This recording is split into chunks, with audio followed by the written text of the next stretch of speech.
Oi, turma! Mais um episódio por aqui. Eu acho que já é o nosso terceiro Natal juntas.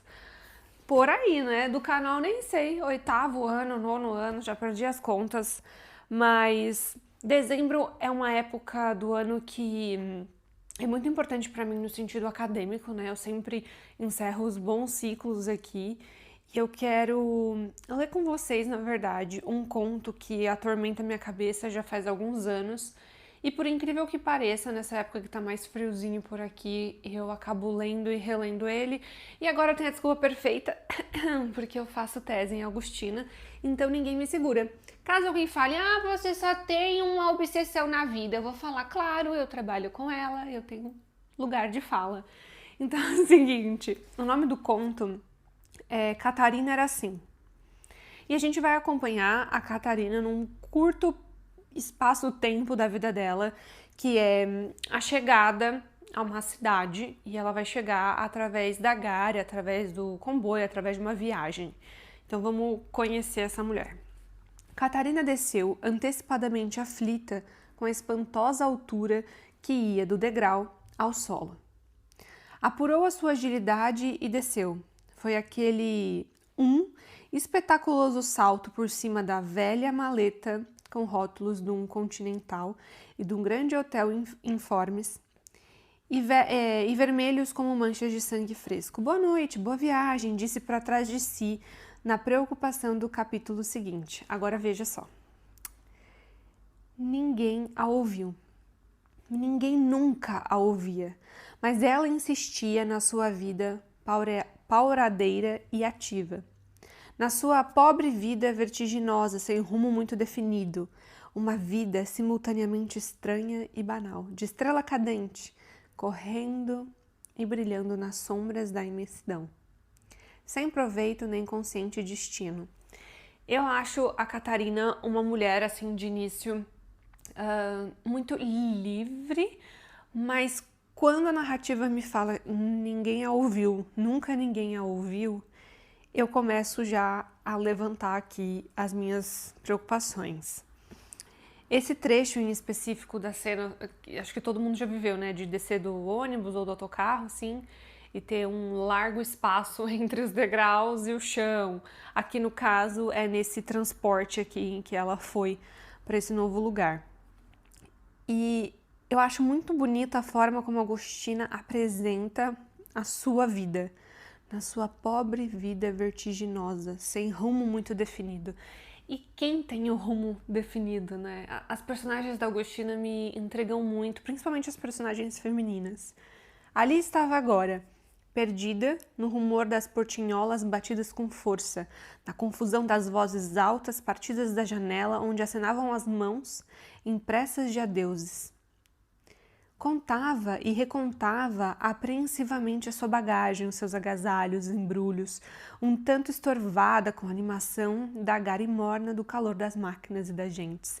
Então aquele momento que você tá no meio da confusão ali, revendo todas as suas coisas, pegando todas as suas coisas, vendo se não esqueceu nada.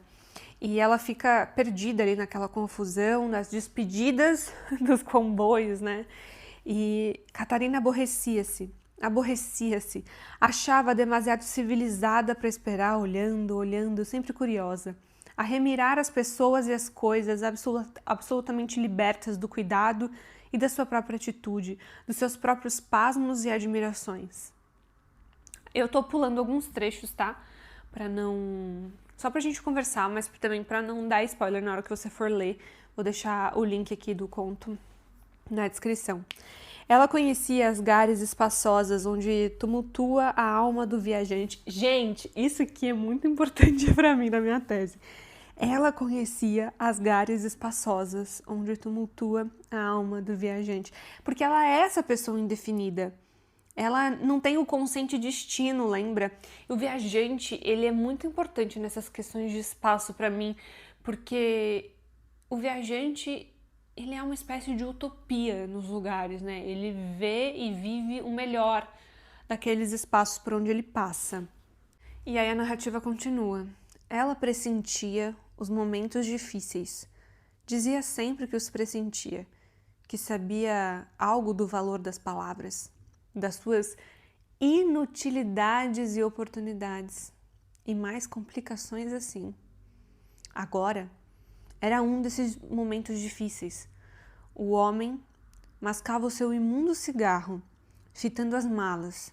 As gotas de chuva que da cobertura da gare pingavam sobre as malas. Percebe que a história toda vai se passar naquele momento de descida dela, do comboio. Então, é uma fração de segundo em que a gente tem um mundo sendo representado nas coisas mais ordinárias da Agostina. E aí continua. Catarina pensou vagamente que ele observava as franjas do seu sapato de esporte. Pensou que teria ar de turista, assim como certos exibicionismos originais. Aqueles rótulos escancarados, os modos de eficiência, sem saber, enfim, qualquer coisa. O homem resmungava. Era importuna e não importava para nada, não importava a ninguém. Mas Catarina era um caso resolvido, falava, comentava, pedia, tomava o tempo e o espaço. Dizia-se enregelada, moía, vinda de longe, estranha na terra, aquela tão fria, tão miserável e andrajosa, triste. Catarina surpreendia-se quase. Nunca visionara uma chegada assim, nem aos seus sonhos pertenciam aquelas lâmpadas embaciadas, os azulejos gotejantes, a refletir silhuetas trêmulas de passageiros humildes e barulhentos. Sobretudo, nunca ela acreditara na verdade ver-se tal como agora, preocupada com uma próxima revelação, um tanto farta das maçadas de viagem, do interesse ridículo que lhe merecia o seu penteado cuidado com simetria. Agora, olha que lindo. Havia nela uma comovente tristeza, da qual não se dava conta. Sentia a solidão em cada gesto das suas mãozitas gorduchas e feias, em cada pergunta sua, em cada resposta de alguém que ela conhecia e estimava, que nada sabia dela, nem das coragens de sua vida rasteira, nem de nenhuma das suas horas iguais. Gente, eu acho pancada essa parte do que as pessoas não conhecem nenhuma das suas horas iguais. E aí, enfim, a narrativa continua e a gente vai vendo como que era a vida da Catarina, né? Catarina possuía um diploma e um emprego. Isso dava-lhe segurança. Admirava-se às vezes, cheia de estímulo e ternura por si mesma, pela sua mesquinhez valorosa, talvez pela cega virtude da sua vontade absurda, pelas pequenas vitórias do seu gênio independente. Aí chega o carregador, vai levar as coisas dela, o comboio já partira. E ela parecia viver um episódio indiferente, em que ela não tinha vida nem realidade. Tipo, ela vai vendo a vida das pessoas, né, e vai pensar. Parecia viver um episódio indiferente, em que ela não tinha vida nem realidade, como em certos sonhos aflitivos em que seu corpo se movia e ela sabia, e via com seus próprios olhos a sua vontade e ficava impotente, a alma afastada de tudo, de tudo. A gente vai acompanhar um pouco mais daquela noite desconfortável, da chegada dela ali, em qualquer lugar que seja. Acho muito legal a Agostina não ter colocado assim, ela chegou no lugar X, porque então nós podemos pensar em todos os múltiplos lugares do planeta, né? Não, Catarina não podia gostar. Vinha ela de uma terra movimentada e alegre, ainda que suja como um pregão pouco canônico. Vinha das suas aulas sem sol, das carteiras riscadas, da agonia dos exames, do pavor dos mestres caprichosos, da intriga, das invejas, dos desprezos, dos colegas, dos inferiores, dos iguais, vindo do seu passado de desesperos, misérias, impotências, raivas acanhadas e luminosas alegrias, de uma alcova sem ar, sem sossego, da mesada escassa, de séculos de esperança, de luta, paciência e sempre constância. Vinha de 1000 contrariedades. E tudo quanto ela aborrecia, de tudo quanto lhe era, enfim, familiar. Hábito, provavelmente, a saúde até. E ali tudo era estranho, e ela preferia a hostilidade à estranheza. Então, ela vem de um lugar que talvez também não fosse o lugar mais confortável do mundo. Talvez, acredito que ela precisasse sair ali e não sei se essa viagem é trabalho, não sei se essa viagem é de descanso, eu não sei se é férias, eu não sei nada, né? A gente não sabe nada. Mas ela nem tava num lugar tão ruim assim agora que ela tá lá. Ela repara, né? E ela acha tudo feio naquele ambiente. Agora ela meditava, a linda boca entreaberta, olhar preso nas cortinas de lonas seguras por correias estreitas. Revivia o seu existir lá longe, nem importava já onde. As lições do seu tempo de estágio, a criançada que mirava irritantemente, a dizer segredinhos, a falar do seu traje. Ah, a gente sabe que ela é professora, né? E os pensamentos no futuro, na liberdade, na posição segura, muito nobre, muito considerada, muito escutada, solicitada e atendida. Fechou os olhos, não quis pensar mais. Agora, para mim, uma das partes mais importantes. A Catarina, então, via suas pobres malas rolando ao pé, no tapete ignóbil daquele coche que a levava. Para onde a levava? Para que destino? Para que continuidade de canseiras, de ocos dias? Para que norte sem finalidade? Sempre assim? Sem finalidade nenhuma? Viu seu rosto pálido, sem graça, tal como veriam os outros, tão desgracioso, tão banal. Via todas as horas da juventude perdida. Nesse momento de incômodo físico, ela consegue pensar nos momentos de incômodo reais, né? Materiais no sentido... imateriais, no sentido emocional, sentimental. Eu acho que aqui, principalmente no Via Todas as Horas de Juventude Perdida, a gente entra numa espiral junto com a personagem, né? A gente também acaba, talvez, revivendo memórias nossas.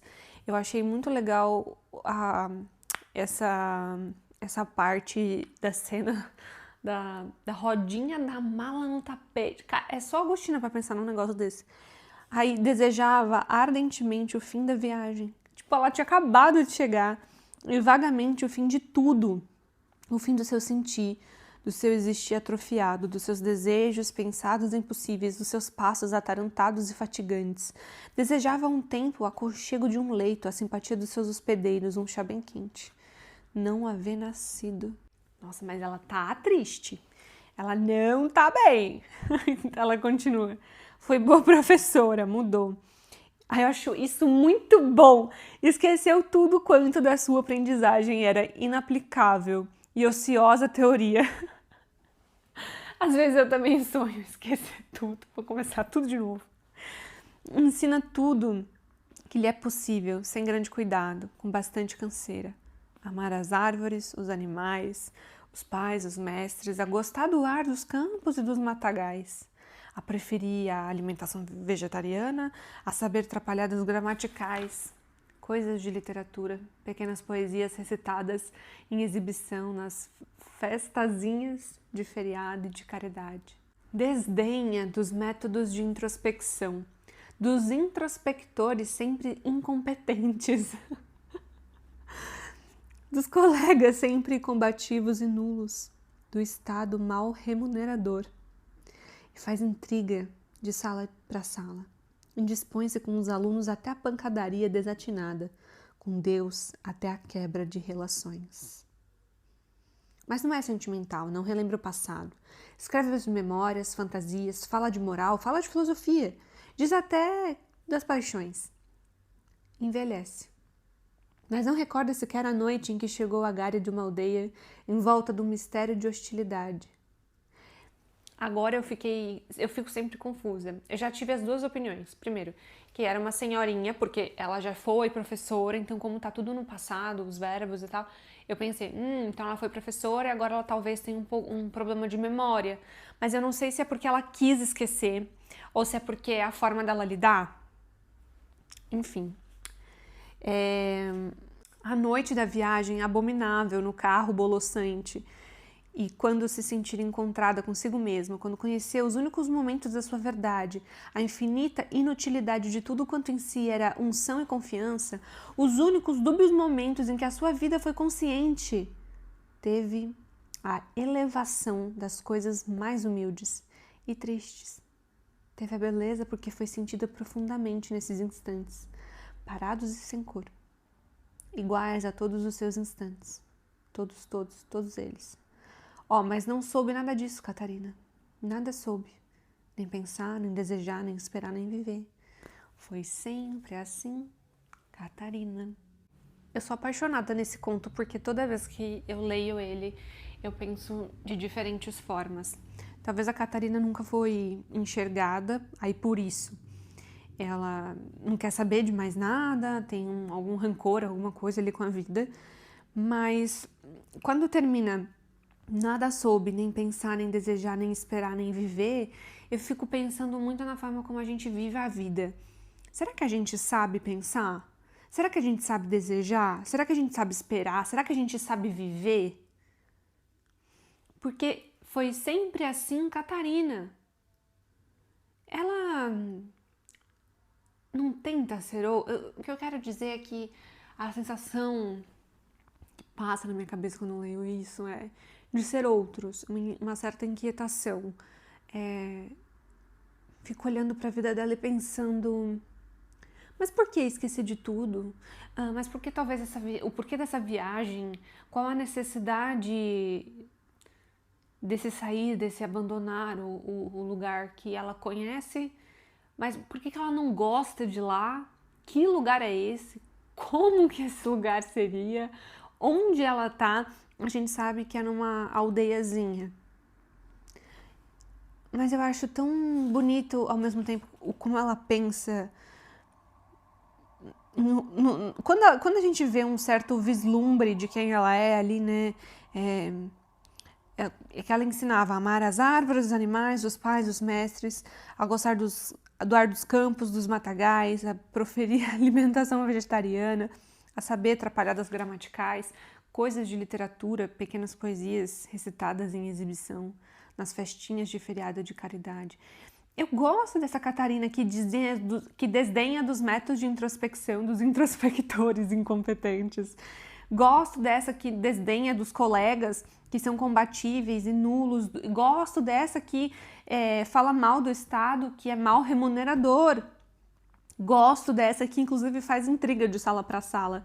E até mesmo dessa que se indispõe com os alunos, porque nem sempre a gente tem que concordar com os nossos alunos. Fico triste só por ver que ela pensa, que ela acha, na verdade, acha que não lhe faz justiça, que é incompreendida e não é sentimental, não relembra do passado. Eu fico muito dúbia com esse final, assim, com o que ela sente. Eu queria que vocês comentassem sobre como vem essa questão da memória, das paixões, das coisas que ela admira, mas foi perdendo, dessa noite que ela nem queria chegar na Gare de uma aldeia, em volta de mistério e hostilidade. Enfim, é uma das minhas personagens mais queridas da Augustina, justamente porque não tem nenhuma resolução, porque levanta mais perguntas do que respostas. Acho que a gente mal tentou chegar numa conclusão aqui, e é uma das coisas mais legais que eu já trabalhei, assim, com relação aos textos da Augustina. É claro que isso aqui não é uma aula, só tô enchendo a paciência de vocês e fazendo vocês lerem um conto comigo. Mas pronto, depois comenta aqui pra mim como vocês veem essa Catarina. Beijinhos!